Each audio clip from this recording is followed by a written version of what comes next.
Hey everyone, it's Ben Hardy here, and in today's going to be reviewing this Mazda Miata RF with a manual transmission. Before we get into this video, I want to give a huge shout out and thank you to the Orem Mazda, and you guessed it, Orem, Utah, for giving me some time with this Miata. This particular RF is available for sale. They also have a few others, and I'm pretty sure that most of them have manual transmissions, which is absolutely awesome. So if you're looking for a Miata RF, they've got you. I will include a link to their inventory in the description down below so you can check out the Miatas and the rest of the cars that they have. And then on a side note, if you want to save time and money the next time you purchase a car, link to my car buying guide in the description down below. Let's get into it.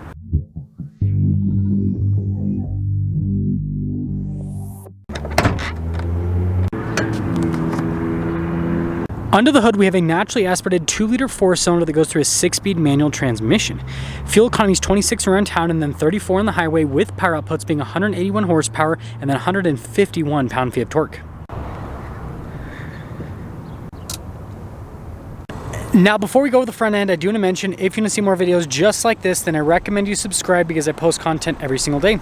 So starting with the hood, you guys can see how it's just kind of like flat there in the center, but then it's raised on either side. Kind of reminds me of a Porsche. It's really cool. Popping down below, I really like the little LED light right there. And then you guys can see Mazda logo front and center. And then of course we got the smiley face grille here as well. And putting it all together, I think Mazda did a really good job with the design because the Miata has aged very well.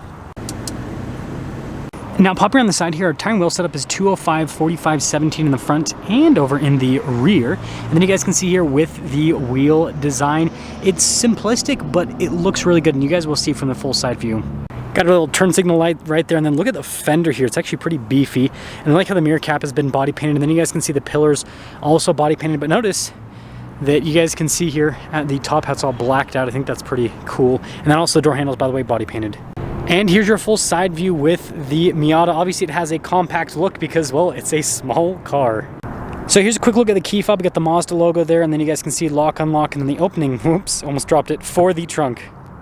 And popping into the trunk, you guys can see storage space back here is, you know, obviously a little bit more on the tight side of things, but again, it's a Miata, it's a small car, it's kind of to be expected.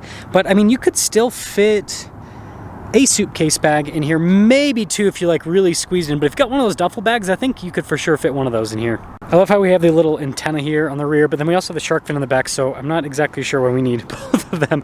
But anyways, you guys can see all the rest of the badges, and then you got the taillights. I think the taillights are the only part of this generation of Miata that kind of date it at this point, and you guys can see the exhaust tips there at the bottom. But taillights aside, the overall design of this car, especially with this RF package, is absolutely gorgeous in my opinion. Now, taking a look at the door panel, you guys can see it's actually body painted here at the top, which I think is one of the coolest things of the Miata. We've got blind spot monitoring with the mirrors, and then look at the trim down below, really nice overall. And then you guys can see you got like the carbon fiber print with the window controls and then the mirror adjustments. Now, weight is obviously really important for the Miata. You guys can see we've got 340 pounds of payload capacity, a gross vehicle weight rating of 2862, which means that this car weighs just over 2,500 pounds. Now here's a quick look at the seats. As you can see, really nice material use with this Grand Touring package. And look at that, for the Bose sound system, got some speaker action. And then the seat is manually adjustable. And then the most important part, we've got a 3-pedal layout because again, it's manual car. And then you do have your stability control off to the side and then lane departure as well. Steering wheel is manually adjustable.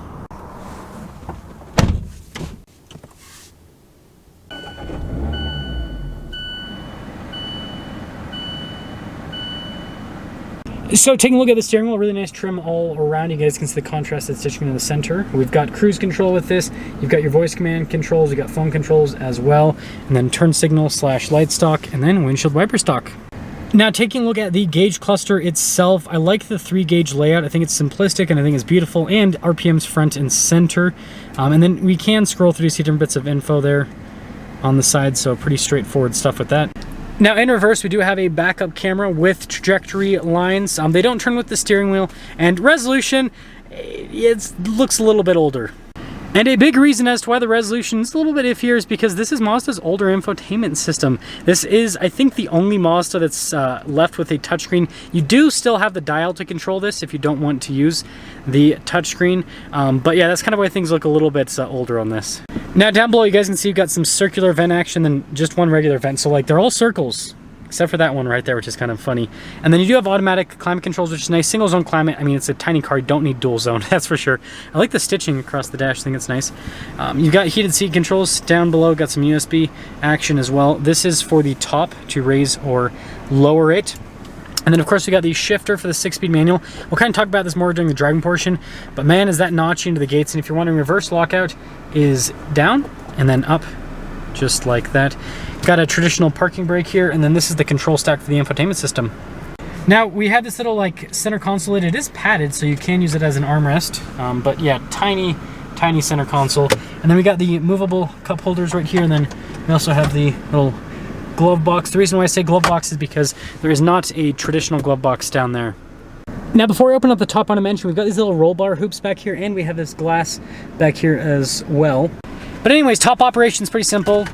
Push it up, and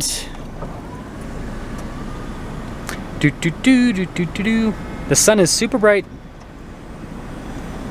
It's relatively quick operation, looks cool. Yeah, complete. And with the top down, I just think this has such a cool look to it. I mean, look at this thing. Again, like, there's not a lot of convertibles in the market anymore, especially affordable convertibles like this, and especially affordable convertibles that look this cool. I mean, seriously. And this, of course, leads us to the window sticker. So this one's a 2023. Again, it's Grand Touring. So you guys can see base MSRP $35,000. You don't really have that many options you can add other than like the color, basically. $37,675 is the total MSRP on this particular Miata. Let's see how it drives.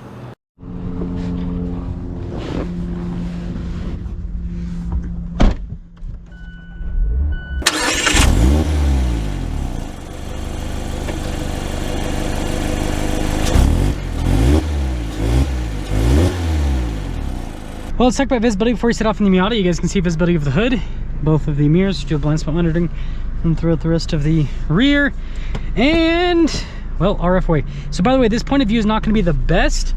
The Miata's interior is kind of close, so I can't really lean back like I normally do, and I'm just, I'm already like too tall for point of view videos. The people that are really good at these point of view drives are like 5'5", 5'6", and I'm definitely not.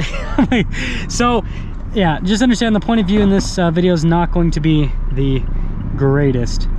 But with that being said, I love this manual transmission just right off the bat. Super notchy. And yeah, I mean, it's just, it feels so good. The clutch is really light. So there is definitely that to be taken into consideration. But despite it being light, it's super easy to drive. Got a little bit of, yeah, this thing's fun. It's got some good power, honestly, for what it is. It's super easy to rev match downshift. Yeah, this is a pretty blippable 4-cylinder. Most 4-cylinders honestly aren't this blippable, so I think that is quite impressive. Ride quality is definitely on the firmer side of things. But I mean, it's kind of to be expected. It's a sportier car, right? It's a small, and also, I mean, a big part of it is just how short this wheelbase is and how small this car is, right? A big part of having good ride quality is just having a super long wheelbase. But having a shorter wheelbase means this is more tossable, lighter weight, more fun, everything the Miata is about. And you know, even like on a, like this, you guys are probably looking at this and going, this is boring, Ben. But like, I'm having a blast. That's the thing about the Miata, is you can do driving like this and still have so much fun. Like, it's just, it's such an engaging car, and you don't really have to like, you don't really have to get into the power band all that much, because the transmission's so good that it's fun and engaging, even, you know, when you're just like, I was just going up to like 3,000 RPMs basically. So yeah, super fun from that standpoint, that is for sure. Okay, so we are kind of moving again. I want to talk about some comfort things while we're waiting to turn here quickly. So first off, seats are actually really comfortable. They are very upright, so just understand that. And you know, the Miata is a very small car, so I think that people might think that you have to be a smaller person to fit in this car, and that's not reality. So I still have a little bit of space above me, so I'd say that I mean, if you're like, you could still fit in here if you're like 6'2", 6'3". It is it's still gonna be a tight fit. Like, you're gonna be bumping elbows with your passenger, but like headroom, you're gonna be kind of like right there. And then also, like, I weigh over 200 pounds now, and like in these seats, I fit perfectly fine. I don't feel like I'm getting squeezed to death or I'm cramped or anything like that. So it's spacious. Well, now we are finally free, and so we can kind of get into it a little bit. Ah, it's so fun. And we're like, that's the thing, is like, you can't, I mean, you can technically speed in this car, but like, also you can just go through the gears and have an absolute blast, and you don't have to worry about the wee-woo squad coming up behind you and, you know, getting on your case, because yeah, it's 181 horsepower. It's enough to move this car, but it's not so much that you're going to be getting into a ton of trouble. Oh, to sum things up here with the Mazda Miata, more specifically, I guess, the RF with the manual transmission, I really dig this car. I think it's a super underrated car. I feel like people have kind of forgotten about the Miata because everyone's talking about Honda Civic Type R and all the hot hatches, right? The new Integra Type S, the Golf R, all that kind of stuff, GTI. And here's the deal. Like, this is such a special car. Again, lightweight, manual transmission, rear-wheel drive. Like, it has all the right stuff. Convertible, so you, again, like, the amount of fun that you can have in this car is great, and it's super daily drivable. Again, it's the suspension, it's a little bit, I wouldn't call it like harsh, but yeah, it's a little bit, because of the wheelbase, a little bit harder.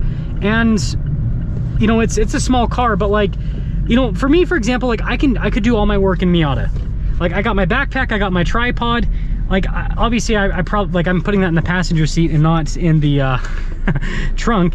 But like, I could do everything I need to do for my job out of a Miata. And so, and you know, a lot of people have like the more professional type, you know, office type jobs nowadays, where it's not like you're hauling around a bunch of stuff. It's like you maybe have a briefcase and all that. And so, like, live a little, have a little bit of fun. And I would just seriously go to a Mazda dealership, or a Mazda to be more specific, right? And just drive one of these. And I think it'll completely change your mind on like what it's like to drive a car. And yeah, let me know what you guys think.